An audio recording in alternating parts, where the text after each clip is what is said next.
Beberapa hari lagi kita akan memasuki bulan suci Ramadan. Bagi para kandidat, calon presiden, hati-hati untuk menggelar kampanye. Karena ternyata tidak bisa di sembarang tempat. Ada lokasi-lokasi yang sudah diatur dalam aturan PKPU bahwa masjid dan juga tempat pendidikan tidak bisa digunakan untuk sosialisasi. Apalagi untuk ajakan memilih kandidat. Tapi kalau kita lihat sekelas Menko Polhukam pun juga sempat menyampaikan bahwa urusan agama dan juga politik tidak bisa dilepaskan, Andro dan juga pemirsa. Bahwa dari agama itulah kemudian muncul berbagai ide-ide politik.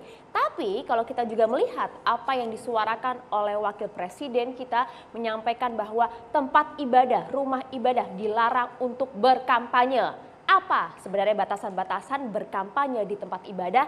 Kita akan langsung bahas bersama dengan sejumlah narasumber kami. Tapi sebelumnya saya ingin dengar dulu mana suara dari mahasiswa Universitas Bung Karno.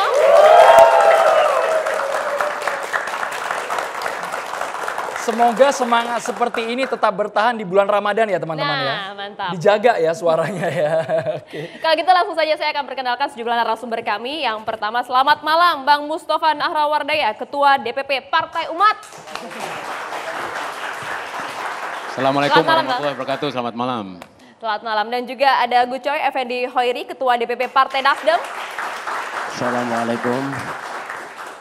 The one and only nih, Rahmat Bagja, Ketua Bawaslu RI. Assalamualaikum, selamat malam. Waalaikumsalam warahmatullahi wabarakatuh.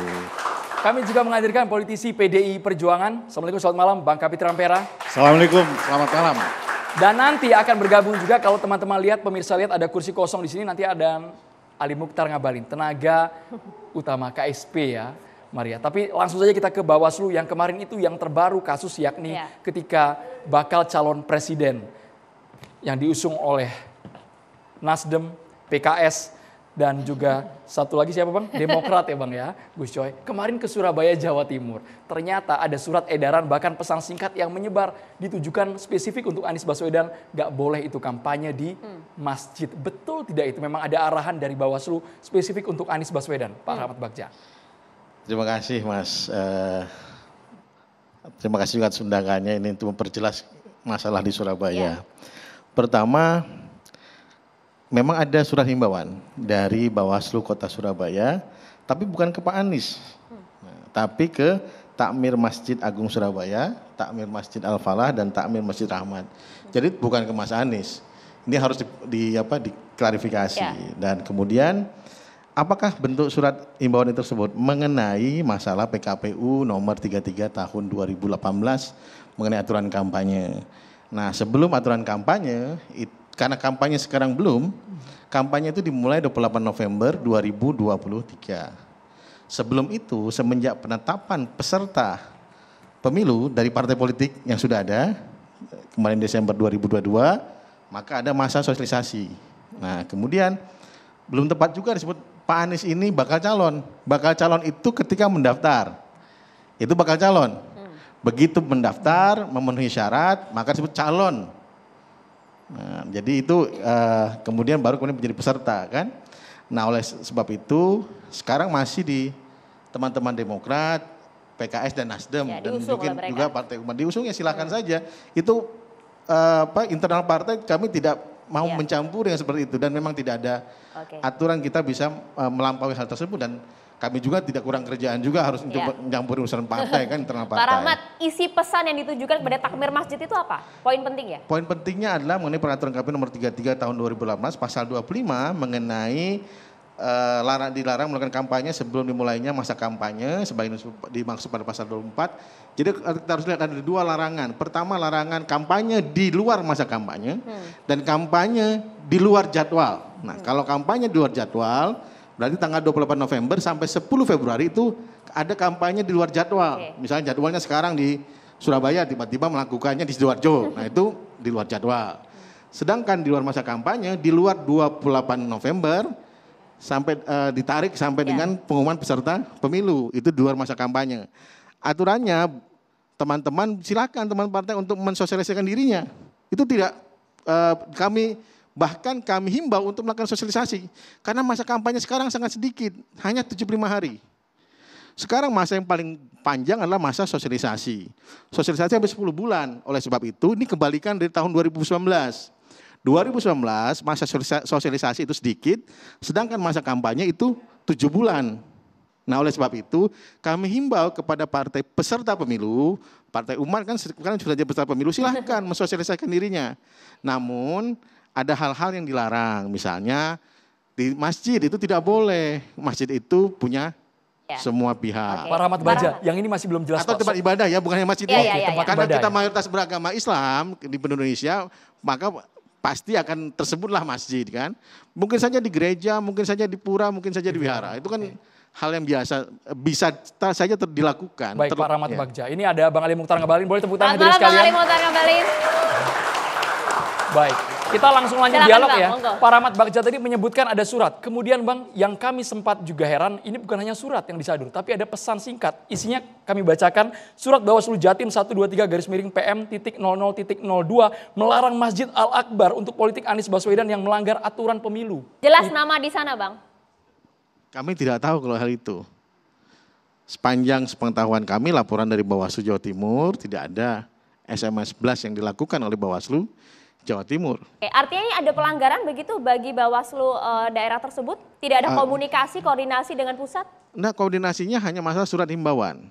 Kami bukan hanya kepada teman-teman yang mengusung capres Pak Anies misalnya, tapi juga kepada seluruh partai.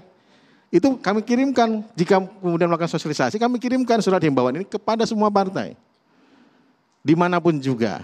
Cuman yang sekarang sering terlihat, karena Pak Anies kan keliling. Capres yang lain masih ada yang keliling, ada yang tidak. Pasti kami juga akan sampaikan surat himbauan tersebut. Tapi yang kami sampaikan ini bukan ke Pak Anies ya. Yang kami sampaikan adalah ke takmir masjidnya. Itu justru menggelitik Pak Rahmat. Karena kalau tidak ditujukan kepada Anies Baswedan, tapi kepada takmir, tadi isi pesannya adalah kampanye yang di luar waktu dan lain-lain. Memang yang berkampanye takmir masjidnya begitu. Sedangkan kalau kita lihat dari segi waktu kan memang Pak Anies sesaat sebelum pesan itu dikeluarkan yang calon yang diusung oleh beberapa partai tersebut adalah Anies Baswedan. Pertama, kenapa yang disampaikan oleh takmir masjid? Karena yang bertanggung jawab terhadap seluruh proses yang ada di masjid tersebut adalah takmir masjid, pasti DKM, Dewan Kesejahteraan Masjid. Nah, DKM harus memastikan siapapun yang datang ke situ tidak melakukan kegiatan politik praktis. Itu yang paling penting, itu saja. Kalau DKM-nya sudah menghimbau, dia bukan salah DKM. Gitu. Jadi, tapi untuk koordinasinya Pak Rahmat Bagja, kan ada Bawaslu di tingkat pusat, kemudian Bawaslu provinsi, Jawa Timur dan Bawaslu Kota Surabaya. Bawaslu Kota. Kemarin sempat ada lempar-lemparan Pak antara provinsi dan juga kota. Bahkan kami sempat berdialog dengan Bawaslu Surabaya, memang menepis isu mengenai pesan singkat itu. Tapi kalau untuk nama ini masih rancu Pak kami Pak. Nama Anies Baswedan yang ada dalam pesan itu, pesannya memang tidak mereka bless. Tapi nama Anies yang spesifik itu apakah karena momentumnya Anies ada di Surabaya, datang ke masjid, tiba-tiba ada imbauan sifatnya, bukan larangan, imbauan kata Bawaslu Kota Surabaya Pak. Imbauan kepada takmir masjid. Kalau kita lihat di sini kepada yang terlampirnya, bisa ditampilkan saja suratnya, surat himbauan tersebut. Bisa ditampilkan kok. Kami tidak kemudian saling, enggak, ini di bawah tanggung jawab Bawaslu Republik Indonesia. Kami bertanggung jawab terhadap seluruh kegiatan ataupun hal yang dilakukan oleh Bawaslu Jawa Timur dan Bawaslu Kota Surabaya. Ya, Gus Coy sebagai salah satu partai yang mengusung Anies Baswedan, puaskah dengan pernyataan Bawaslu? Silahkan langsung saja, Gus Coy.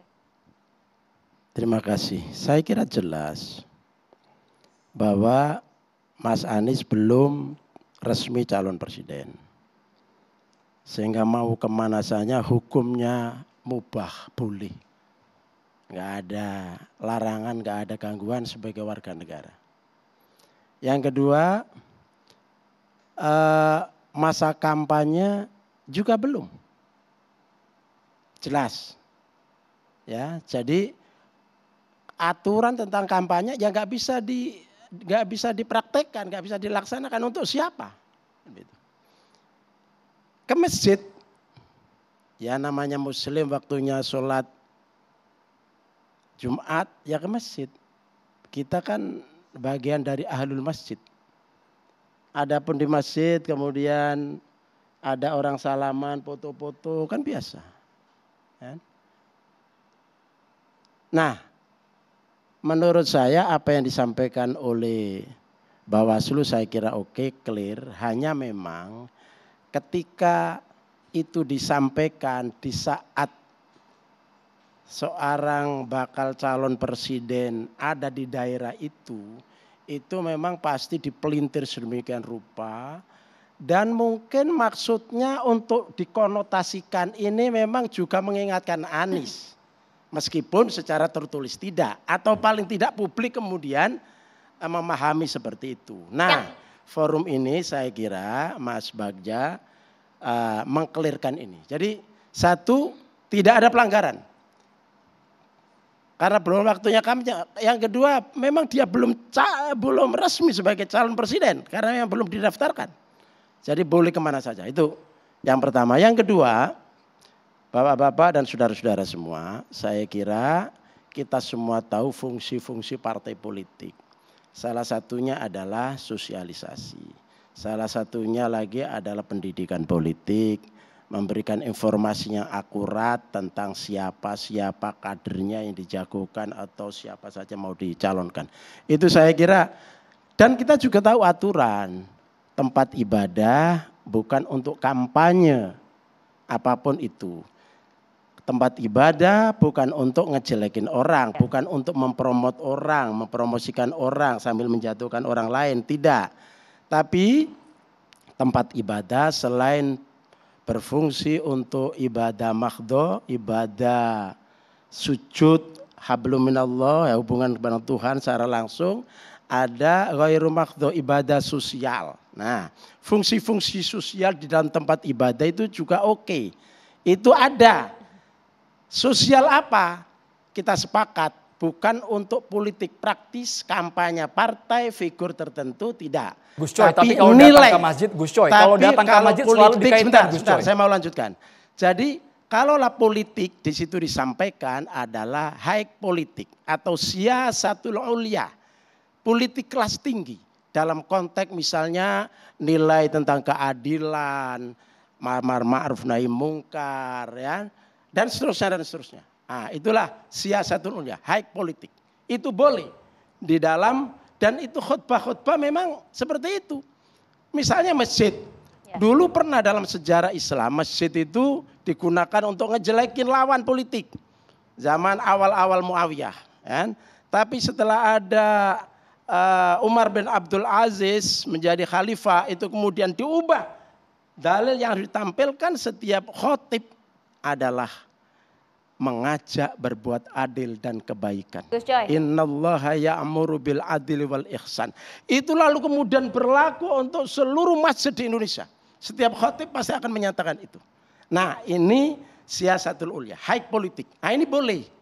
Karena mencerahkan, mencerdaskan, orang diajak menilai orang itu dengan nilai yang luhur, yang mulia, yang Gus Coy, tapi kalau kemudian oke lah Partai Nasdem, Anies Baswedan tidak akan berkampanye yang melanggar di tempat ibadah. Tapi bagaimana kalau datang saja ke tempat ibadah dikaitkan dengan politik identitas, Gus Coy? Ya, salahnya yang mengkaitkan. Mengapa begitu dikaitkan? Tidak semua politik. Kita punya identitas. Identitas kita yang paling inti adalah warga negara Indonesia dan Muslim. Ketika kita berpraktek di dalam politik, maka tidak bisa kita melepaskan nilai-nilai ajaran agama kita, terutama yang Muslim. Dan agama Muslim dalam konteks politik atau kehidupan yang lain, ketika itu bertabrakan atau mencaci maki orang atau menghancurkan orang, itu namanya bukan nilai-nilai agama. Itu nilai dirinya sendiri, itu salah, itu bukan nilai agama. Nah, Islam ketika dibawakan di politik yang kemudian banyak menyebut politik identitas, ketika dia menghancurkan orang lain, memfitnah orang lain, ya, mengejelek-jelekan orang lain, ini berarti yang dia bawakan bukan nilai-nilai Islam. Baik. Bukan politik identitas Islam. Baik, Gus Coy. Tapi kalau untuk Mas Mustafa Nara menarik nih. Kita beralih ke Mas Mustafa Nara dulu. Karena Mas Mustafa Nara sampai dengan sekarang mempertanyakan kok ada larangan kampanye kegiatan politik di masjid. Bahkan menurut Mas Mustafa Nara itu sah-sah saja dilakukan oleh partai politik. Sesaat lagi hanya di Catatan Demokrasi pemirsa.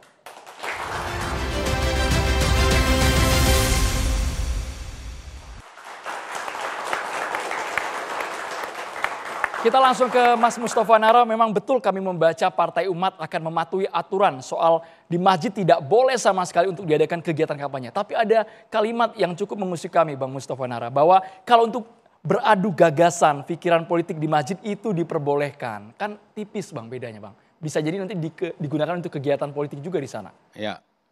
Jadi saya ralat dulu yang tadi di akhir segmen tadi salah itu. Pertanyaan itu tadi Bang. Pertanyaan ya. Tolong klarifikasi. Kalau Bang. sampai menemukan teks, ya pidato ketum mengatakan boleh kampanye di masjid, saya bayar 50 miliar sekarang. Nggak ada itu. Fitnah, fitnah mughaladoh, fitnah besar. Jadi Partai Umat itu selama ini mensinyalir ya, istilah politik identitas itu disesatkan sedemikian rupa sehingga menyebabkan umat Islam ketakutan untuk berpolitik. Jangan tanya dulu umat Islam yang mana ya. Dua kata ini, politik, identitas, digabung, dijadikan momok besar. Setiap hari, setiap tahun, setiap bulan, setiap minggu, mereka mengatakan politik identitas itu jahat, berbahaya. Jangan melakukan politik identitas. Kalau saya tanya apa definisi politik identitas, gelagapan. Suatu saat saya diundang podcast, saya ceritakan nih, pendek saja. Podcast ini mengundang saya dan partai PSI. Selama 1 jam syuting, gelagapan PSI saya suruh definisinya.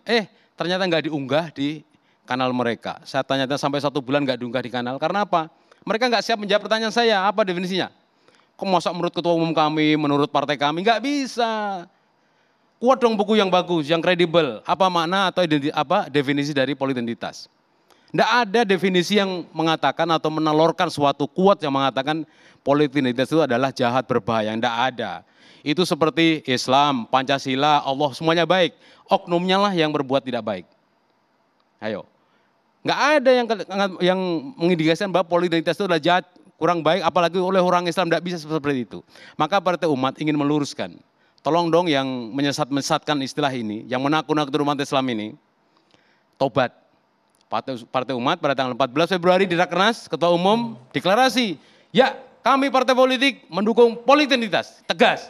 Ya itulah orang Islam Muslim, umat Islam kok melempem, tiru Bang Ngabalin, tegas. Tapi yang lurus. Politik identitas yang macam mana Bang? Gimana? Politik identitas yang macam apa kalau begitu? Lihat di ensiklopedia. Jelaskan itu buku ini sebagai acuan seluruh dunia.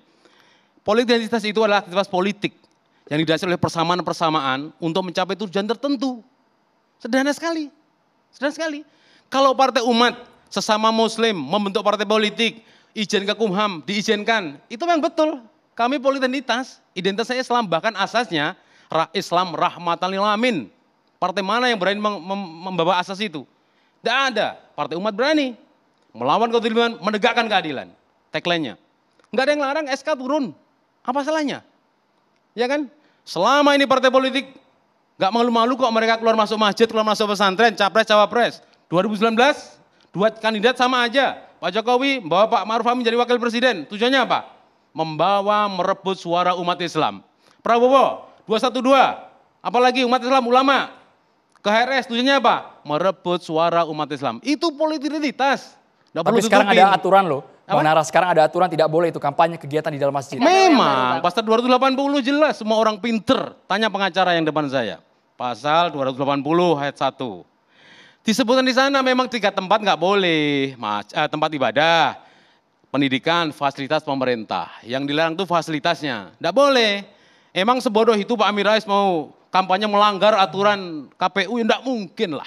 Emang sebodoh itu Pak Anies Baswedan mau kampanye di masjid? Pilih saya, enggak mungkin. Tapi kemarin ada surat yang kemudian disampaikan untuk takmir tadi katanya. Nah kalau ke Bawaslu, mohon maaf, kita aja ya. Jangan tanya Pak Bagja, tanya Mbak Loli. Mbak Loli itu hari Sabtu kemarin ngakui kok, iya SMS itu dari kami untuk pencegahan fungsinya. Diakui sendiri oleh Pak Mbak Loli.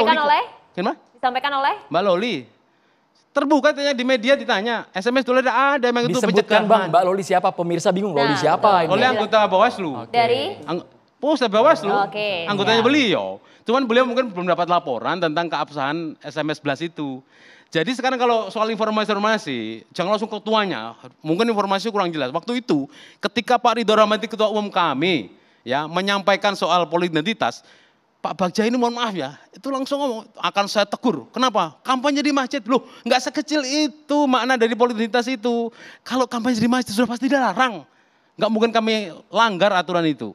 Bukan itu, maknanya luas. edukasi politik.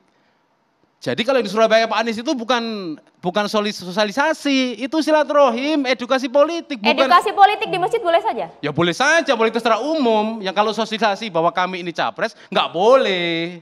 Secara Asosiasi tidak ya. langsung kan, Bang Mustafa Nara itu Iya. kan secara tidak langsung kan juga menggambarkan. Kita itu interpretasi tekstual, kalau misalnya. kita mengira-ngira secara tidak langsung, banyak kejadian-kejadian KPU, kemudian Bawaslu, Presiden, banyak kita tafsirkan. Oke. Yang penting tekstual, izin di masjid itu apa, coba tanya DKM-nya. Izinnya apa? Silaturahim, bukan sosialisasi. Kalau sosialisasi pasti dilarang, nggak boleh itu. Apa DKM Masjid Agung sebodoh itu? Enggak juga. Seperti itu ya, perlu saya sampaikan. Jadi tolong teman-teman yang di luar TV ini, tolong jangan main-main dengan istilah politik identitas. Jangan takut-takut umat Islam untuk politik. Biarkan umat Islam berpolitik sesuai ajaran agamanya. Jangan ditakut-takuti. Seperti halnya terorisme, takut-takuti masjid itu sarang. Ya. Iya, yang sarang ini sarang, jangan begitulah. Umat Islam ini mayoritas pasti jadi rebutan semua partai politik. Nanti kalau mendekati partai politik, mereka datang ke masjid-masjid, bantu karpet, bantu kopiah, bantu imamah, Nah, itu bagaimana, bantu, semua dibantu. Ada yang kalau nggak jadi, mereka jadi benci. Itu boleh nggak Bang? Itu boleh nggak Boleh menurut saja Partai Umat? bantu, tetapi itu adalah pencitraan. Itu diakui saja. Salah satu ciri partai politik itu pencitraan. Nggak perlu tutup-tutupin. Supaya bagus, lebih bagus, dia bantu masjid. Oke, mengenai yang jahat, batasannya. kelihatan jahatnya, dia bertindak pakai style baju muslim, supaya seolah-olah sebagai muslim mendapatkan suara orang Islam. Itu sudah biasa. Bang Tova. Tapi nggak perlu malu-malu kemudian mengatakan ini politik identitas itu jahat. Mereka praktek sendiri loh. Oke. Bang Tova, kita tanya batasannya kalau gitu. Pak Rahmat Bagja, artinya kalau tadi edukasi politik di tempat ibadah, boleh tidak? Edukasi politik itu bisa diasosiasikan sebagai sosialisasi jika dilakukan oleh calon pasangan presiden. Itu permasalahan juga. Yang bersangkutan akan bercerita A, B, C, D misalnya. Bisa juga akan berkaitan dengan visi misi, program kerja yang bersangkutan, ataupun citra yang bersangkutan. Itu masuk dengan sosialisasi. Jadi kami harapkan tidak dilakukan. Kecuali nanti khutbah. Kami juga nggak boleh larang orang khutbah. Misalnya Pak Anies diminta khutbah, ya silahkan saja. Tadi nyambung kepada Pak Effendi, politik adiluhung lah. Jadi apa karakteristik, tapi tidak kemudian yang bersangkutan setelah misalnya, ini misalnya kalau ada kejadian, setelah ada sholat, kemudian kami silahkan Pak Anies, tapi pasti ada jamaah yang akan sebut calon presiden, nah ini jadi masalah. Nah ini dia Mas, nah jadi kami Kan harapkan. umat yang menyampaikan. Pak Bukan, Rahmat. itu kan memancing. Tapi kalau kemudian diundang khutbah tidak ada masalah, Mas. Kemudian kami, Itu ngontrolnya gimana ya saya- Pak Rahmat Bagja? Itu ngontrolnya mengendalikannya gimana ya? Masyarakat yang mungkin bukan relawan, bukan simpatisan, Secara juga ikut refleks teriak. begitu. kan bisa kelihatan sengaja atau tidak. Ini kan memancing. Nah, gitu. Nah, tapi kalau khutbah, nggak mungkin ada pas lagi khutbah hidup Mas Anies, nggak mungkin. Atau hidup Mas Ganjar, hidup Pak Prabowo, nggak mungkin. Khutbah orang kemudian pakai hidup, nggak Jadi mungkin. gini loh Bang. Ini kan fungsi Bawaslu. Kalau memang melanggar ya di Iya, punishment ditindak, saat itu, jangan dihimbau. kemudian. Makanya pelanggar, nah makanya Cuma kami himbau dihimbau, dulu, himbau dulu. Kan sebelum pelaksanaan Mas, Gimana? kami ada fungsi pencegahan, mencegah. Ini loh hati-hati rambu-rambunya ini, tolong dikendalikan.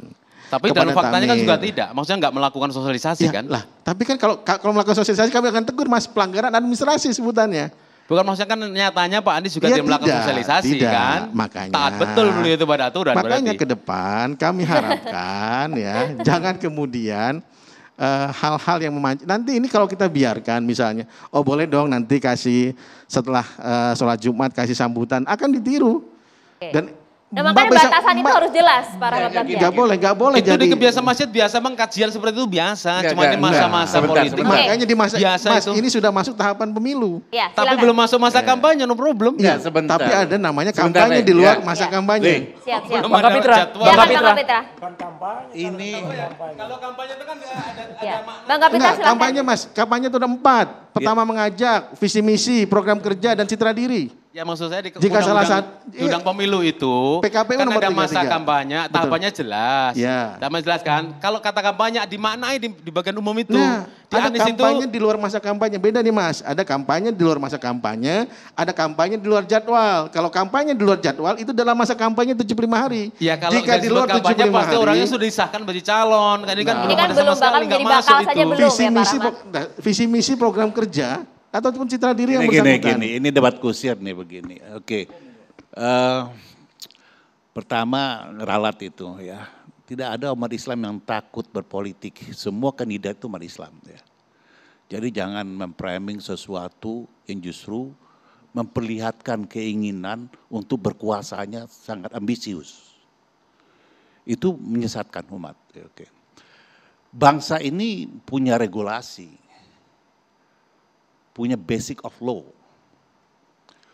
Undang-Undang nomor 7 tahun 2017 menyatakan 280 ayat H, fasilitas pemerintah dan rumah ibadah.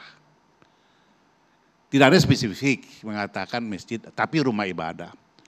Dan itu diadopsi oleh putusan KPU nomor 23 tahun 2018. Cuman ada kevakuman hukum di sini. Apa itu kampanye? Ini kan proses komunikasi untuk mempengaruhi masyarakat atau orang banyak dalam pengambilan keputusan. Ini dulu. Kedua, bahwa harus ada regulasi baru kapan forbidden talks itu, kapan pelarangan untuk menyuarakan diri sebagai calon kandidat, kapan mulai dilarang. Ini kayak ayam sama telur nih. Anies itu bukan caleg, bukan calon presiden. Siapa yang nyalonkan dia? Akhir begitu. Itu de jure, tapi de facto akumulasi aspirasi menjadikan dia bekal calon presiden itu mengkristal.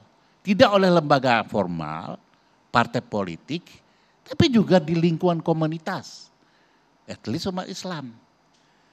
Kalau dia datang ke suatu masjid, jangan lihat hanya dia berada di masjid itu. Tapi sebelum di masjid dia melakukan apa? Sosialisasi. Sosialisasi itu bagian rangkaian, ke masjid itu rangkaian dari sosialisasi itu. Lalu lihat aturan mainannya. Boleh nggak ini? Nah kalau dia belum menjadi caleg, ini kevakuman. Belum menjadi calon, ini kevakuman hukumnya.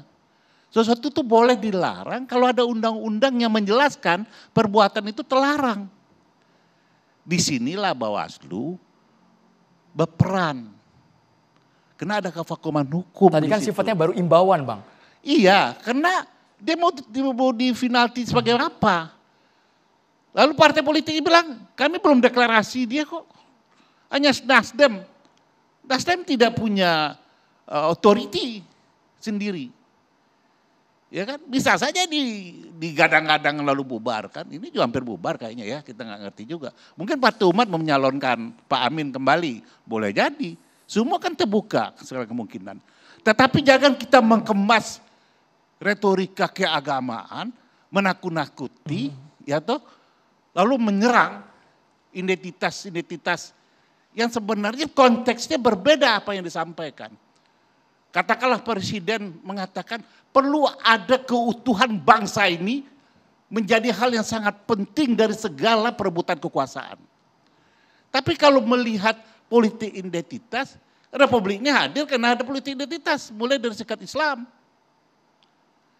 Tapi kan gesekan antara agama, antar satu agama, itu meluas kepada gesekan pemutusan silaturahim yang dilarang oleh agama Islam itu sendiri. Apakah jika kamu berkuasa kamu akan memutuskan silaturahim? Nah inilah yang dijaga oleh negara ini. Nah kita menginginkan ada aturan yang jelas, ya, aturan yang jelas kapan startnya, ya, kapan finishnya, kapan dia masuk dalam ranjau sesuatu yang terlarang, kapan ranjau abu-abu. Baik, itu nanti akan dijawab secara spesifik dengan Bawaslu. Tapi kita ke Bang Ali Mukhtar Ngabalin terlebih dahulu. Bang Kapitra ke Bang Ali Mukhtar Ngabalin. Kalau kata Bang Mustofa Nara sebenarnya kalau untuk edukasi, gagasan politik di masjid tidak masalah ya, Bang Mustofa Nara. Selama bukan kampanye, Bang Ngabalin. Selama bukan kampanye, Bang Ngabalin. Berbeda. Bergantian kalau izin, edukasi Bang di masa pemilu, ini bukan edukasi, ini kampanye yang terselubung dengan bungkusan-bungkusan busuk seperti ini. Ya. Ini bahaya. Bagaimana dengan Kita respon Bang setuju Ngabalin? itu. Batasannya bagaimana Bang? Ada dua hal yang harus diperhatikan dengan baik. Yang pertama, Bawaslu itu sebagai institusi negara memiliki tugas, fungsi, dan kewenangan yang jelas. Artinya tanggung jawab partai politik, tanggung jawab lembaga-lembaga yang dibentuk oleh negara, dan tanggung jawab politisi. Dalam hal memberikan edukasi, tempatnya jelas, aturannya ada. Jadi memang nggak usahlah orang menggunakan diksi-diksi yang kan orang sekarang pandai ini menyulap pilihan kata kemudian memutar balikan makna kan. Nah, jadi saya mau bilang bahwa cara kita untuk memberikan pendidikan, mengedukasi, malam ini adalah cara kita. Ya. Televisi, TV One, Andro, dan Maria, serta kita-kita yang ada ini kan orang-orang hebat yang diundang, disaksikan oleh adik-adikku para mahasiswa ini kan. Ini kan mengedukasi publik. Aturannya nanti ada nih, badannya ada, semuanya jelas. Jadi kalau sudah ada fungsi kedudukan dan keterangannya, jangan lagi kita bikin pengertian-pengertian lain, pengertian-pengertian baru itu enggak usah. Artinya tidak boleh bersosialisasi politik di tempat ibadah? Udah ada aturannya. Pak Itu Mahfud juga MD yang dimaksud masjid. menyatakan hal yang berbeda, Bang. Apa bilangnya? Sah-sah saja berkampanye di tempat ibadah karena Nggak usah agama dan juga ikuti politik aturannya. itu bukan hal yang Ikuti bisa aturannya. dipisahkan.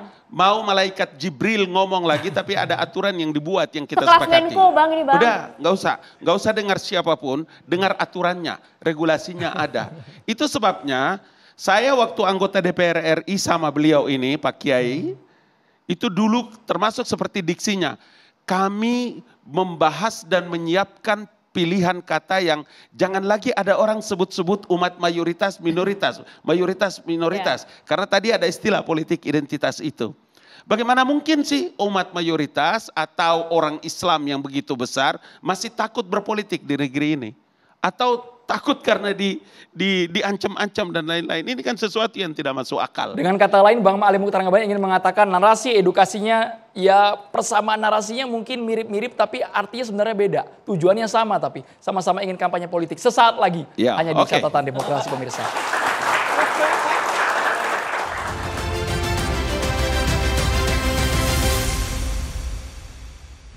Ya, satu, masjid itu dimaknai sebagai jami, artinya tempat yang menyatukan, paling inklusif, jadi semua embel-embel primordialisme, sektarianisme, perbedaan-perbedaan semua tidak ada. Karena itu masjid itu harus mendukung suatu wujud persatuan. Karena itu di masjid tidak boleh melakukan semacam pola-pola pada demago, kampanye, dan sebagainya yang mengarah pada kepentingan kelompok.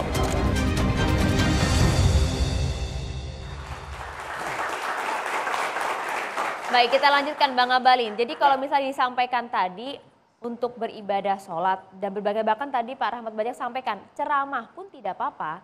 Meskipun kalau tadi Bang Ngabalin sampaikan kalau memang ada yang meneriakan capres dan lain-lain, itu kita mengontrolnya bagaimana Bang Ngabalin? Kan tidak bisa dikontrol dong. Ya makanya kan tadi penjelasannya mulai dari undang-undangnya sampai dengan penjelasan, keterangannya ada.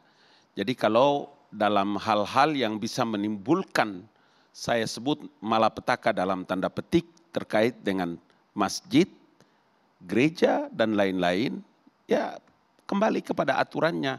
Kalau semua orang tunduk dan patuh pada ketentuan regulasi yang ada, ya selesai. Karena itulah maka tadi saya bilang supaya partai politik, siapapun yang nanti mencalonkan, siapapun yang nanti mengusung, ikuti nih aturannya. Karena kita ingin supaya pemilu 2024 akan datang itu kita punya pengalaman yang lalu-lalu sudah lewat. Termasuk tadi seperti menyebutkan politik identitas. Jangan bawa-bawa urusan agama itu dalam menentukan siapa orang yang mau dia pilih.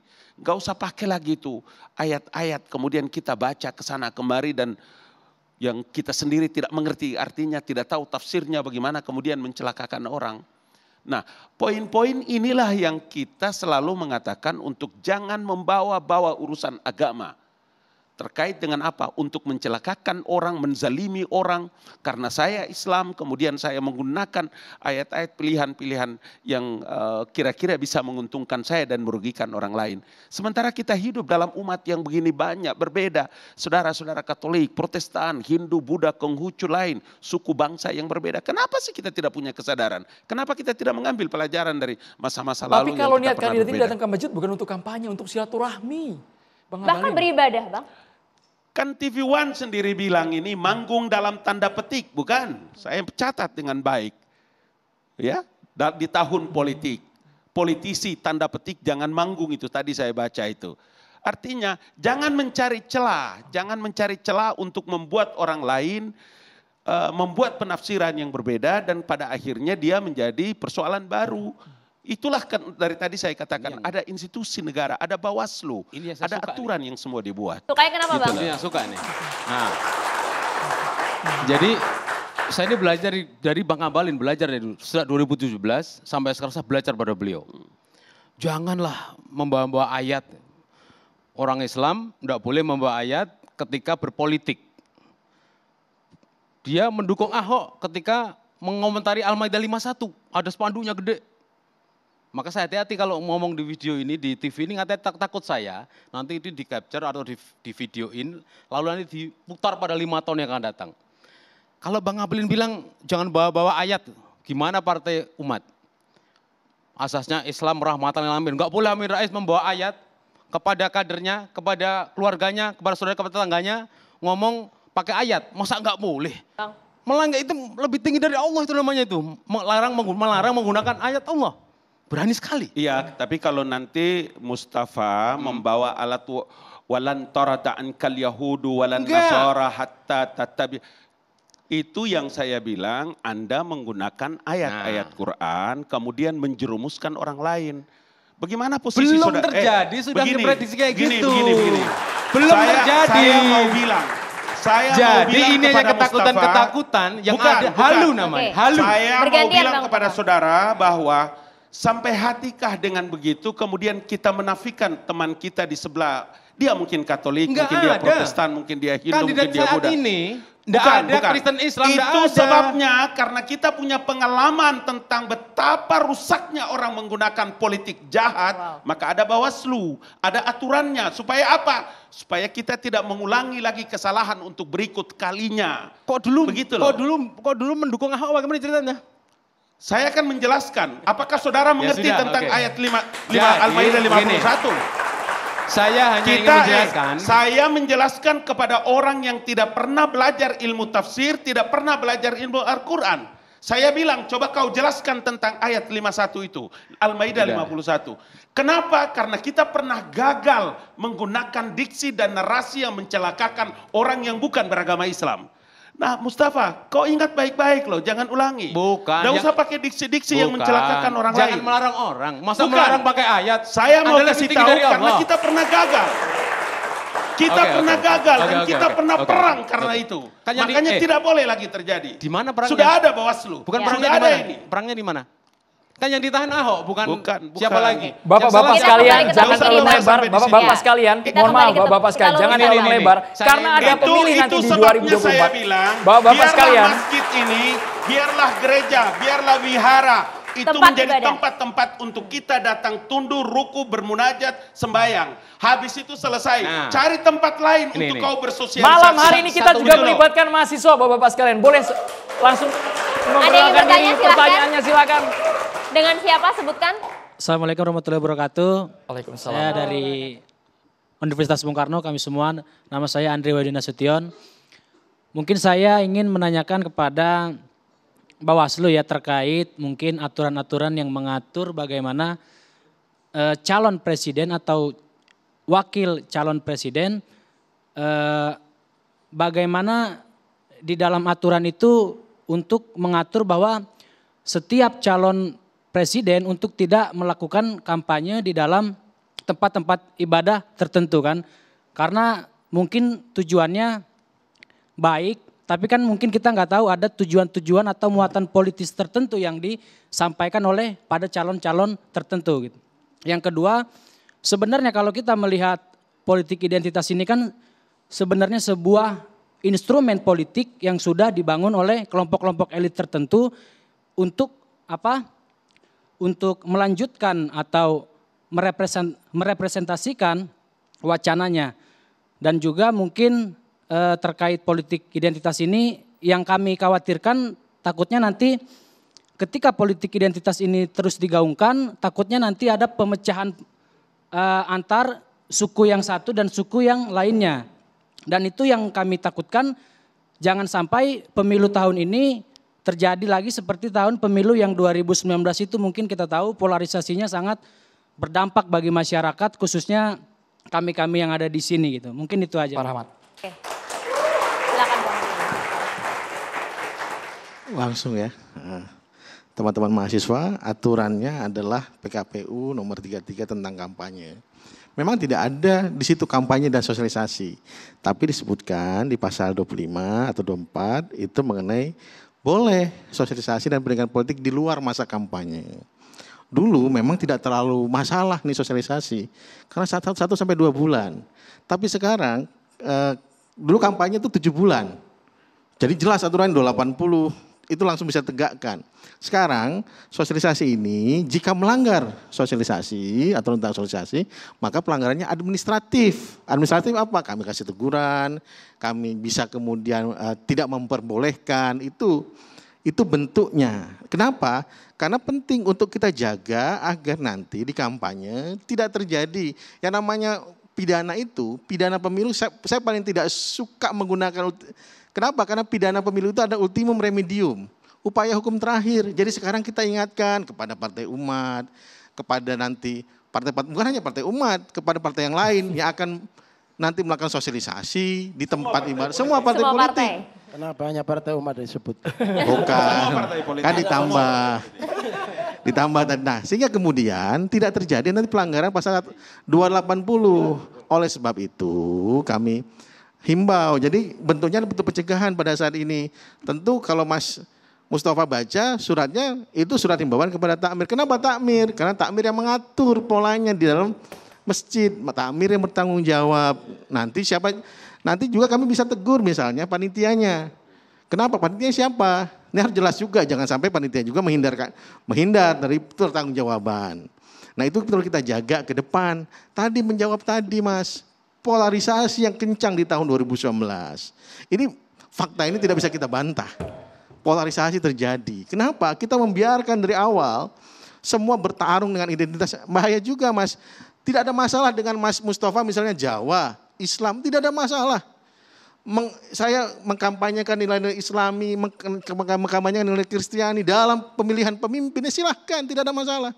Tapi masalahnya ketika saya Islam, saya paling benar di negara ini, that's the problem. Saya paling benar di negara ini, itulah adalah masalah. Mungkin saya tidak menunjuk pada siapa, tapi itu yang kemudian akan jadi masalah ke depan. Bukan partai umat Mas, bukan partai yang lain ya. Tapi mungkin terjadi di tahun 2019. Oleh sebab itu kita sekarang menjaga pada tahun politik ini. Ini tahun politik loh 2023 ini. Belajar dari bulan kegagalan, belajar dari ketidakberhasilan, itu maksudnya. Yang ditanya itu, Mustafa. Nah, tapi Bawaslu harus tegas. Ya? Bawaslu harus tegas, jangan hanya bicara administratif. Kalau ini bungkusan kampanye, bisa kena itu nanti. harus katakan. Ini kan bicara soal injury star. Betul. Ya. Karena ada kelonggaran, ada kafakuna undang-undang, lalu dipakai itu, ya. Dipakai ini alasan silaturahmi. Orang beribadah itu dilindungi undang-undang dasar. Tapi membungkus ibadah dengan kegiatan politik, ini Bawaslu harus tegas. Yang juri Iya star Mas, siapa, gini Mas Mustafa. Yang juri star, ada namanya nanti kalau sosialisasi. Apanya? Yang Curi star siapa? itu bukan curi star itu bukan bahasa pidana. Kapitra namanya. Bang Kapitra. Begini, Adinda. Tolong tandai Iya Bang. kan, Anda harus tegas, ya. Wasit itu Tegas, pasti Kanda. disuka dan tidak suka orang. Iya. Tapi Anda harus berpijak pada rule. Iya. Kalau itu jelas mengarah kepada kampanye yang dibungkus dengan silaturahmi. Itu pidana kan kalau di Undang-Undang 7 Sikap Undang-undang pidana. Libas, kalau Undang-Undang 7 Gini. jadi sautan. Ya, Kalau Undang-Undang 7 tahun 2017, pelanggaran kampanye di luar masa kampanye itu pidana. Ya. Itu jelas. Saya yakin dan kampanye itu ada 4 strukturnya, unsurnya. Tadi mengajak, visi misi, program kerja dan citra diri. Apa itu citra diri? Kalau di partai politik namanya lambang partai dan nomor urut. Sudah ada sekarang lambang partai dan nomor urut. Bisa nggak kampanye partai politik? Bisa. Kampanye di luar masa kampanye bisa kena pidana. Nah itu yang perlu kita ke depan saling mengingatkan satu sama lain. Dan kami mengingatkan sebagai Badan Pengawas Pemilu kepada seluruh teman-teman partai politik yang di tahun pemilu ini belum masa kampanye, satu. Kemudian ini masa sosialisasi. Apa yang kemudian dilarang di masa kampanye itu bisa dilakukan juga di masa sosialisasi untuk dilarang. Tadi kampanye di luar masa kampanye. Baik. Kemudian kalau sosialisasinya yang dilanggar, maka itu pelanggaran administratif. PKPU nomor 33 jelas aturannya seperti itu, pasal 24 dan 25. Ya. Begitu, Mas. Saya ingin memberikan beberapa catatan. Ya. Tidak langsung saya jawab ya, tapi secara umum. Kita menjadi negara bangsa yang seperti ini, itu memang ada proses dialektik antara Islamis nasionalis atau nasionalis Islamis dan nasionalis sekuler. Ini kemudian, ini ada antitesa, ada tesa antitesa. Lalu Pancasila lah itu menjadi sintesanya. Jalan tengah. Jadi kita semua di bangsa ini, dan hasil riset terakhir Saiful Muzani, manusia Indonesia itu pada umumnya ada di tengah, bukan di kiri, bukan di kanan. Kalau tadi disebut ada polarisasi, gak ada. Kelihatan hiruk pikuk di media, tidak ada. Itu hasil survei terakhir, gak ada. Karena pada umumnya orang Indonesia itu di tengah. Jadi ketika seseorang misalnya menggunakan narasi, ada keagamaannya, itu tetap berada pada posisi tengah, tetap dalam konteks Pancasila. Ketika dia menggunakan misalnya agak anti agama, seolah-olah sekuleris, tapi dia akan tetap tetap mengakomodasi kepentingan-kepentingan yang mayoritas Muslim yang santri. Sekuler tadi itu sebetulnya juga Muslim, tapi dalam pikirannya tidak melibatkan dalam konteks kehidupan berbangsa dan bernegara itu nilai-nilai Islam atau nilai-nilai agama.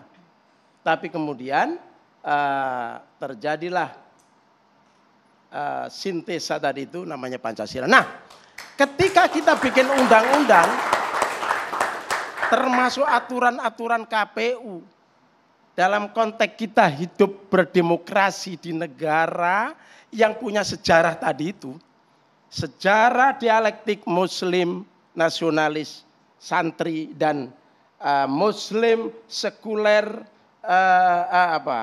abangan nasionalis ini titik temunya tetap di tengah.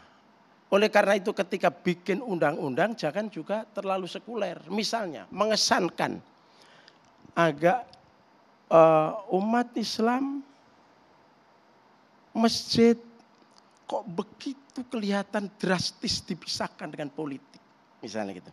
Maka jalan solusinya adalah kampanye tidak boleh. Oke.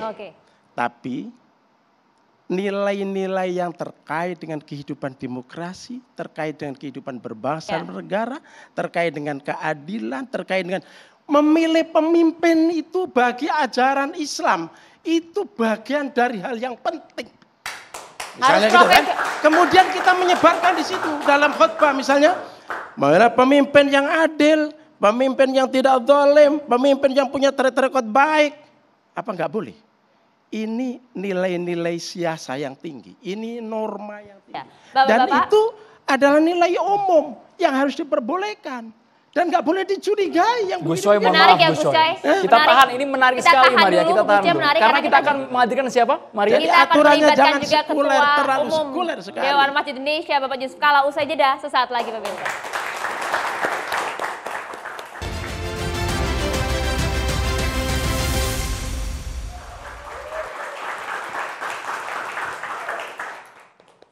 Saat ini kami sudah kehadiran ada Ketua Dewan Masjid Indonesia, Bapak Yusuf Kalla. Assalamualaikum, selamat malam Pak Yusuf Kalla. Assalamualaikum Pak Yusuf Kalla. Waalaikumsalam. Baik, kami ingin tahu Bapak yang sekarang sedang ramaikan masjid sudah ada aturannya dilarang untuk digunakan kampanye politik. Dari pengalaman DMI menyikapi hal ini seperti apa Pak JK? Pertama saya ingin mengharapkan diperbaiki sedikit. jangan dilarang manggung di masjid. Seakan-akan masjid saja. Padahal yang dilarang rumah ibadah kan, keseluruhan. Jangan-jangan seakan dia bahwa cuma masjid saja bikin kesalahan gitu. Jadi yang benar bukan manggung di masjid saja, di rumah ibadah. Tempat ibadah. Ya. Supaya lebih jelas, lebih diketahui masyarakat. Supaya jangan seakan-akan hanya di masjid. Ya itu. Bagaimana tadi? Baik, kami juga ingin tahu Pak JK, bagaimana posisi DMI melihat, apalagi ini kan di bulan suci Ramadan. Banyak kandidat mungkin yang ingin beribadah di masjid, tapi tidak lepas dikaitkan dengan banyak pihak bahwa, wah jangan-jangan ini berbau kegiatan politik juga di sana, Pak JK. Pertama, dari sisi Dewan Masjid sudah mengeluarkan edaran bahwa kita mengikuti aturan undang-undang bahwa tidak boleh berkampanye atau berpolitik praktis di masjid, di rumah ibadah secara keseluruhan, seperti itu. Dan kedua juga bukan hanya itu juga untuk mencegah apabila bayangkan kalau diizinkan berkampanye di masjid, 24 partai nanti minta panggung di masjid, itu kocar-kacir lah itu para jamaah berpecah belah kalau terjadi seperti itu. Nah itu maksudnya bahwa demi persatuan jamaah di masjid, di umat, silakanlah berkampanye di luar, tapi jangan di masjid supaya jangan kita terjadi. Tetapi seperti saya katakan, kalau apakah calon presiden, calon anggota DPRD, gubernur, itu salat Jumat itu wajib. Salah kalau kita curiga itu wajib.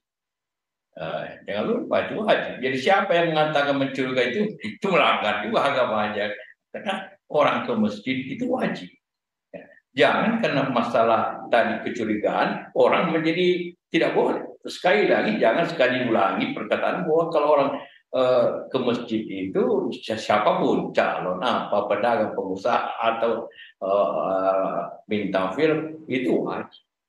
Jadi jangan jadikan masalah orang ke masjid. Wah yang dilarang kan bukan ke masjidnya, dilarang berkampanye. Bedakan itu antara ibadah ini. Bahwa katakanlah di masjid untuk mendapat perhatian itu biasa saja. Gubernur datang ke masjid mendapat perhatian, bintang film ke masjid mendapat perhatian. Itu atau siapa saja tokoh-tokoh masyarakat. Saya kalau ke masjid tetap orang minta jabat tangan semua. Tadi saya di masjid di Palembang, saya minta jabat tangan, saya minta foto. Itu saya tidak berkampanye kan, tapi itu juga apapun apa yang namanya orang terkenal itu harus dari masjid kan tidak kan. Jadi jangan sudut dan jangan curiga kalau orang ke masjid itu. Oke, baik. Artinya berdasarkan selama ini pengalaman dari DMI sendiri seperti apa Pak JK? Kalau tadi disampaikan beribadah di masjid sah-sah saja, meskipun sosok yang kemudian mengunjungi masjid untuk silaturahmi, beribadah adalah memang yang mengundang perhatian, sedangkan kita tidak bisa mengontrol respon dari jamaah itu sendiri, Pak JK. Ya itu memang apanya dikontrol kan. Orang ke masjid itu aja ini. Orang ke masjid untuk beribadah. Ya. Saya sangat tidak setuju kalau justru orang beribadah dipersoalkan. Ya dipersoalkan kalau dia berkampanye di masjid. Minta dipilih di masjid. Gitu. Tapi hanya untuk ibadah. Ya, imam pun kita jabat tangan semua. Apa tidak boleh imam ke masjid? Begitu selesai kan kita jabat tangan semua dengan imam. Karena tidak kan seperti itu. Bahwa sekedar jabat tangan apa yang salah? Ya. Bahwa yang memang masalahnya bagi orang yang tidak senang ke masjid atau tidak biasa ke masjid mungkin masalah bagi dia kan. Tapi orang mencintai masjid, ya ke masjid. Kalau orang mencintai gereja ke gereja, orang mencintai pura ke pura, itu tidak bisa dihalangi. Yang dihalangi sekali lagi baik secara undang-undang, baik juga secara etika di masjid itu tidak boleh berkampanye supaya jangan terpecah-pecah umat itu di masjid itu dan menjadi seperti itu. Memang ya ini kan juga sejarah lama soal itu, soal identitas, soal apapun. Zaman dulu Orde Bung Karno, zaman lama itu kan partai itu nasakom, malah jelas secara aturan dipecah identitasnya nasional, agama, komunis, jelas itu malah. Pada Orde Baru juga seperti itu. Hanya dari banyak partai hanya 3 partai. Ada partai agama, ada partai nasionalis, ada Ruang Karya. Itu dibagi. Dari pengalaman itu, wah ini bisa memecah kalau dengan cara begini politik itu kan itu maka politik identitas itulah yang Pak JK, boleh. Nama. Kita pasti sepakat bahwa masjid adalah wilayah sakral tangga menuju ridho kepada Sang Pencipta. Ya. Dan masjid tidak hanya sebatas kita melakukan ibadah madu saja, tapi ada juga ibadah sosial yang tujuannya adalah untuk mensejahterakan manusia dan menjaga persatuan umat itu. Dan di pengalaman yang sudah ada, justru masjid ada tempat perpecahan umat yang selama ini belum pernah dalam sejarah peradaban umat Islam di Indonesia ini bahwa orang takut ke masjid karena terjadi perpecahan yang sangat krusial. Langsung ke intinya, karena ada perbedaan-perbedaan pilihan. Pertanyaan. Untuk itu mungkin Dewan Masjid bisa menghimbau harus jangan dibungkus kegiatan kampanye atau sosialisasi kampanye dengan sebutan silaturahmi atau dengan perbuatan ibadah. Baik, karena itu justru akan menimbulkan penafsiran-penafsiran yang lain dari kelompok-kelompok yang menginginkan masjid sebagai suatu harana pertempuran politik yang mengakibatkan baik, poinnya sudah kami dapat, Bang persatuan umat. Sekaligus Bang Abalin sekaligus disampaikan pertanyaannya. Ini Pak Yusuf, yang pertama memang judul malam hari ini adalah politisi dilarang manggung dalam tanda petik di masjid. Yang kedua tadi banyak juga ada beberapa narasumber menyebutkan semua calon dan wakil presiden atau calon presiden ini umat Islam. Jadi kenapa masjid yang dibicarakan? Tetapi yang paling pokok itu saya setuju dengan Pak Yusuf bahwa masjid itu adalah tempat untuk ibadah dan tidak bisa ada seorang pun yang bisa menghalangi atau melarang orang datang ke masjid. Yang jadi perkara itu ada 4 variabel di sana, Pak Yusuf. Yang pertama itu kalau masjid itu dipakai untuk tempat untuk orang mengajak memilih salah satu kandidat. Yang kedua kalau masjid itu diajak untuk orang mendengar tentang penyampaian program kerja, visi, misi atau citra diri termasuk partai dan lambang. Itu yang mungkin juga bisa menjadi sorotan perhatian dari Dewan Masjid Indonesia. Begitu saja, Tabe, Kak Ucu. Bang Mustafa Nara sekalian. Iya, kita sependapat itu bahwa yang dilarang kampanye. Tapi saya ingin juga dulu menyampaikan tadi bahwa yang manggung Anda mengatakan hanya umat Islam, yaitu pilpres. Kita kan tidak bicara tentang pilpres saja, kita bicara tentang politik itu termasuk pemilihan DPR dan macam-macam. Jadi semua ibadah kan itu yang dimaksud. Ketika mengatakan tahun pilpres ya bolehlah katakan semua umat Islam, gitu kan. Seperti itu. Tadi katakan Pak Kapitan bahwa soal silaturahim dibungkus ini sesuatu memang yang kita tidak bisa itu urusan Bawaslu. Yang mana itu? Kalau hanya duduk situ silaturahim, baca salawat atau apa syiar Islam, ya itu bagaimana? Kita akan sulit mengatakan bahwa dibungkus itu. Tapi yang kita bicara ya tentang apa yang tertera dalam aturan-aturan itu.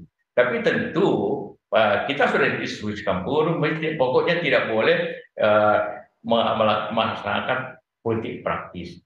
Kalau katakanlah pengurus masjid menjelaskan, menghimbau saudara-saudara jamaah yang belum mendaftar silakan mendaftar nanti ke KPU, itu boleh. Ataupun menjelaskan nanti dalam hadir dalam 14 Februari itu semuanya hadir, semuanya datang, semuanya menyaksikan pemilu yang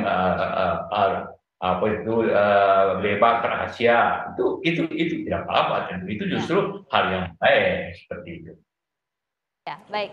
Silakan Bang Nara. Pak JK, satu aja terakhir nih, setengah menit. Apakah Pak JK setuju ya, misalkan saya bilang, selama kampanye nggak boleh nyatot ayat Al-Quran itu. Setuju nggak Pak JK kira-kira? Saya kira ya, kalau itu berada Anda di dalam internal partai, internal kader, internal kampanye, itu apa salahnya kan tidak itu. Yang salah ya seperti prinsip pokoknya kalau kita perlakukan ayat kita untuk orang yang bukan beragama Islam sama dengan orang membaca Injil non Islam itu kan salah kan. Udah. Baik, Betul, silakan. saya setuju Pak Yusuf. Pak Ada JK, Gus Coy, ada Pak Gus JK, Coy ada yang Gus juga Coy. ingin bertanya, silakan Silakan. Gus Coy. Saya tidak bertanya, menyetujui semuanya. Dari Pak JK. Mendukung ya, Gus Coy ya. Mendukung. Tadi soal Bung Kapitra ya. Beberapa kali menyebut dibungkus dengan silaturahim. Saya kira ini di satu sisi ada unsur tuduhan. Yang paling penting karena ini ahli hukum, secara norma dia bertentangan apa tidak?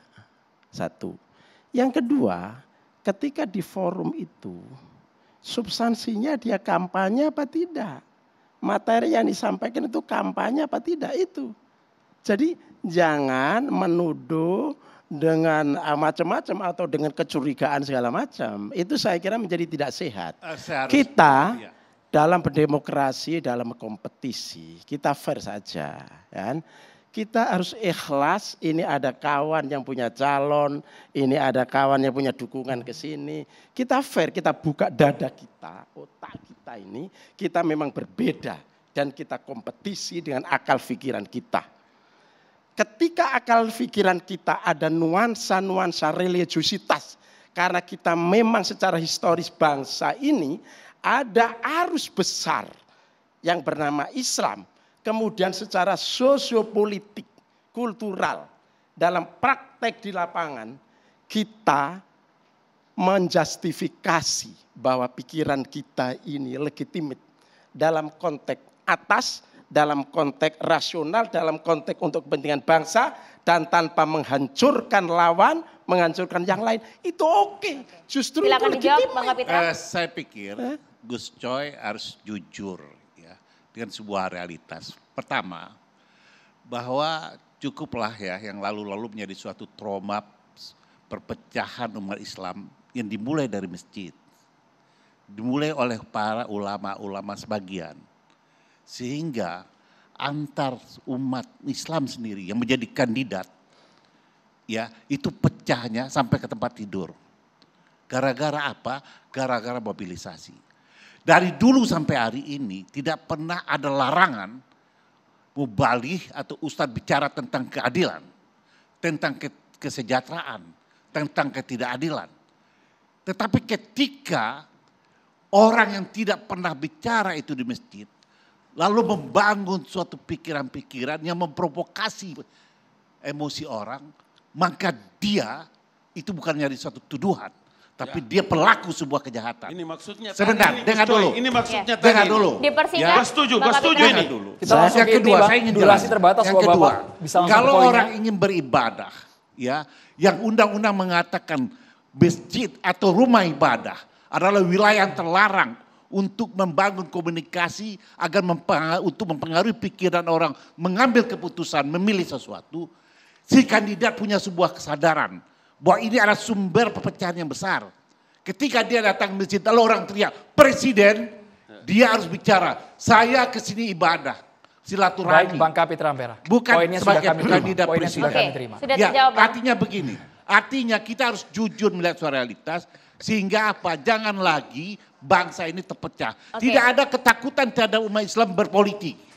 Semua Sudah ditangkap, Bang kandidat Kapitra. itu adalah Islam. Saya Tetapi akan jangan kandidat mengajak itu Bung menimbulkan Pitra. perpecahan. Bang Kapitra, kita Ya, tahan saya dulu, akan kita mengajak dengarkan. Bung Pitra jujur. Bahwa kasus yang kemudian terus menjadi trauma. Ini kan Pilkada DKI. Kira-kira begitu kan? Salah satu contohnya adalah Pilkada DKI. Betul? Bukan pilkada DKI.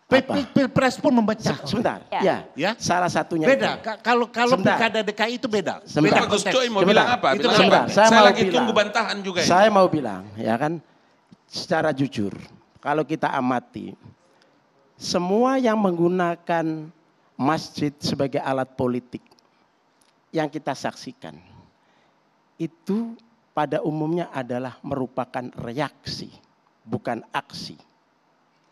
Reaksi terhadap satu kebijakan yang tidak adil terhadap mereka. Fakta, itu reaksi. Jadi itu hilir. Hulunya adalah kebijakan mungkin yang tidak adil kepada mereka. Ya, penghormatan, penghargaan kepada mereka sebagai warga negara yang diskriminasi kepada mereka. Sehingga kemudian mereka memunculkan khutbah-khutbah atau pidato-pidato di ibadah. Terima kasih banyak Gus Coy. Artinya apa? Kami sudah ingin mengajak bapak yang ada di sini untuk kembali sesaat lagi di Catatan Demokrasi. Terima kasih banyak Pak Yusuf Kala sudah bergabung di Catatan Demokrasi. Kami akan kembali sesaat lagi pemirsa.